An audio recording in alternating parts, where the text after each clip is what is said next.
Avant toute chose, il est important que vous compreniez parfaitement le cycle menstruel féminin car il s'agit d'un système complexe que vous pouvez facilement apprivoiser si vous en percez les mystères. De la puberté à la ménopause, les femmes vivent chaque mois un cycle menstruel. La durée de ce cycle est de 28 jours en général, mais il peut varier entre 21 et 45 jours selon les femmes. Un cycle commence dès le premier jour de règles et se termine le premier jour des règles suivantes et peut se décomposer en 3 phases. La phase menstruelle, qu'on appelle communément période de règles, et qui dure entre 1 et 5 jours. Cette phase se caractérise par la perte de sang provoquée par une chute du taux d'hormones sous l'action des ovaires. Tout ceci crée le détachement de la muqueuse utérine interne sous forme de sang. Il y a également la phase folliculaire qui s'étend du 6e au 14e jour après le début des règles. Ici, le taux d'œstrogène augmente dans le sang, ce qui permet la reconstitution de la muqueuse utérine. La création de cette couche à l'intérieur de l'utérus permettra d'accueillir un œuf fécondé. Cette phase s'accompagne également de l'apparition d'une glaire qui permettra le passage des spermatozoïdes dans l'utérus et la fécondation éventuelle de l'ovule au 14e jour. Enfin, la phase sécrétoire qui dure du 15e au 28e jour est l'étape durant laquelle l'ovule fécondé pourra s'implanter dans l'utérus. À ce moment-là, il y a 2 cas de figure. Soit l'ovule fécondé s'est bien implanté et le processus de la grossesse est en route, soit il ne s'est pas implanté et dans ce cas, le taux d'hormones libérées par les ovaires chute et les règles arrivent à nouveau. C'est la fin d'un cycle et le début d'un nouveau. La libération d'un ovule par l'ovaire s'appelle l'ovulation et cet événement est essentiel pour la reproduction. La rencontre du spermatozoïde avec l'ovule forme l'embryon. Cette phase d'ovulation dure environ 24 heures et se produit en général 14 jours après le premier jour de règles. Alors tout ceci est théorique, chaque femme est différente et chaque ovulation également. Les dates peuvent varier, il se peut également qu'il y ait un mois durant lequel l'ovulation ne se produise pas. C'est pourquoi il est primordial de savoir repérer le moment de l'ovulation pour optimiser ses chances de concevoir un bébé. Justement, mettez toutes les chances de votre côté pour que la fécondation ait lieu.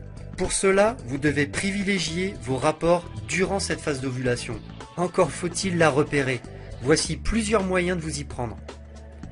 La première chose que vous devez faire est de déterminer la durée de votre cycle. Est-ce que c'est 22 jours, 28 ou bien 32 jours? Voici comment faire.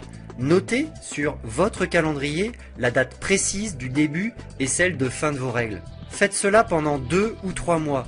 Vous parviendrez ainsi à déterminer plus précisément la durée de vos cycles. Une chose est sûre, la phase qui suit l'ovulation et qui précède donc les règles est toujours de 14 jours. Vous pouvez donc calculer la date d'ovulation grâce à un calcul très simple. Je vous le mets en application sur 3 exemples. Pour un cycle de 28 jours, l'ovulation a donc lieu le 14e jour. Pour un cycle de 22 jours, l'ovulation a lieu le 8e jour. Et pour un cycle de 32 jours, l'ovulation a lieu le 18e jour. Une fois que vous aurez repéré le jour de votre ovulation, privilégiez les rapports avec votre conjoint ce moment-là. Même si la phase d'ovulation ne dure que 24 heures, vous êtes féconde pendant une période plus longue. Les spermatozoïdes vivent 4 jours, vous êtes donc féconde 4 jours avant l'ovulation. La fécondation de l'ovule peut donc se faire durant ces 5 jours. La douleur est également un bon moyen de repérer que vous êtes en train d'ovuler. Cette douleur décrite comme un tiraillement dans le bas du ventre est assez semblable à la douleur ressentie pendant les règles au niveau des ovaires. Souvent, la douleur peut être localisée à droite ou à gauche en fonction du côté où l'ovule a été libéré. La courbe de température est une technique ancestrale pour déterminer une ovulation. D'ailleurs, quand les femmes ne disposaient pas de contraceptif, elles se servaient de cette courbe de température pour éviter de tomber enceinte. C'est un excellent moyen de comprendre votre cycle, mais c'est également un très bon support à présenter à votre médecin si vous avez du mal à tomber enceinte, car cette courbe peut lui permettre de savoir si vous ovulez ou non. Pour que votre courbe soit le plus juste possible, vous devez absolument prendre votre température tous les matins à la même heure avec le même thermomètre. L'idéal est de poser votre thermomètre sur la table de chevet avant d'aller vous coucher et de prendre votre température le matin au réveil sans sortir de votre lit.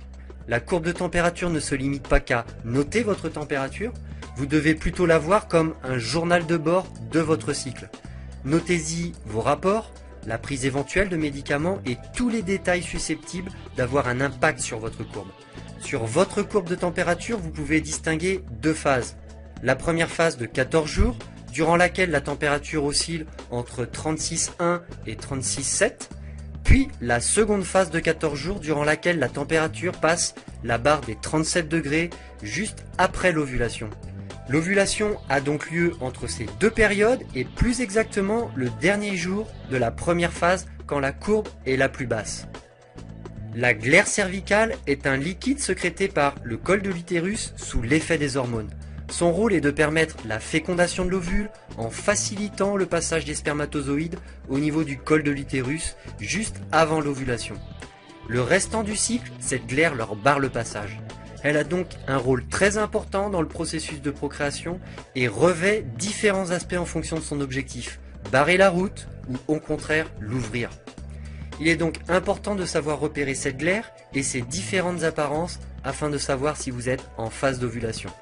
Si vous êtes en phase d'ovulation, votre glaire aura alors pour but de faciliter le passage des spermatozoïdes. Elle aura alors une consistance filante et translucide. En revanche, si vous n'êtes pas en phase d'ovulation, elle aura alors pour but de stopper les spermatozoïdes. Son apparence sera alors opaque et épaisse.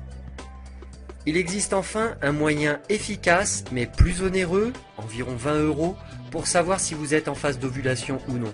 Les tests d'ovulation s'achètent en pharmacie et se présentent sous la même forme que les tests urinaires de grossesse. Ces tests très sensibles détectent votre pic d'hormone LH qui précède de 24 ou 48 heures la libération de l'ovule.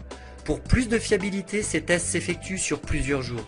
Vous faites le premier au 12e jour environ et vous recommencez jusqu'à noter l'augmentation de l'hormone LH. Quand le test est positif, c'est-à-dire que vous avez atteint votre pic d'hormones, alors c'est que votre phase d'ovulation est sur le point de commencer. Malgré toutes ces méthodes pour repérer le moment de votre ovulation, il se peut que vous notiez une absence d'ovulation pendant un mois ou plusieurs mois. C'est assez fréquent lorsqu'une femme arrête la pilule dans le but de tomber enceinte.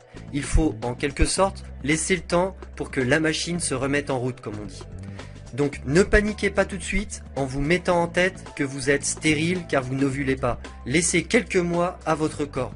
Et si au fil du temps vous constatez que ces troubles d'ovulation persistent encore, parlez-en à votre gynécologue. Il existe des médicaments qui agissent comme des petits coups de pouce pour aider le corps à retrouver un cycle normal.